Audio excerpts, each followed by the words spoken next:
Brain স্ট্রোকে আক্রান্ত হওয়ার পর সুস্থ হয়ে বাড়ি ফিরেছিলেন সায়ন্তনী। এবার ওটির জন্য ভর্তি হয়েছেন নিউরোসায়েন্সে। ওটিতে যাওয়ার আগে কি বললেন সায়ন্তনী এবং তার স্বামী ইন্দ্রনীল।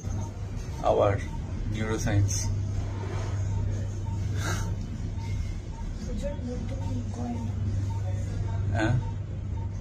কি কি কি ও আচ্ছা, তাই বলো। আমি বললাম তুমি চাইছো আর কি, তাহলে আমি পাশেই আরেকটা বুক করে নিতাম আমার জন্য। যাক, কি বক্তব্য? আজকে একটু ভয় করছে, একটা ওটি আছে। সবাই প্লিজ, তোমাদের এত ভালোবাসার প্রেয়ারের জন্য আমি সুস্থ হয়ে বাড়ি এসেছি। আজকে তো আবার নিউরোসায়েন্সে এডমিশন হয়েছে আমার, ওটিটা হবে। সবাই আবার প্লিজ আমার জন্য খুব প্রে করো।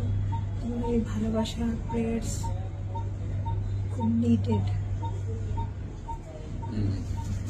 যাই হোক, ঠিক আছে, all the best to you and me as well. এবং এটা তো অন্তত ৮০,০০০ বার বলেছি আর কি, চিন্তা করো না, কিন্তু ঠিক আছে, চিন্তা তো হবেই একটু। বাট ঠিক আছে, তোমরা একটু ইয়ে করো যাতে ও চিন্তাটা কম করে, চিন্তাটা কম হয়। যাই হোক, অ্যাডিওস, মানে গুড বাই।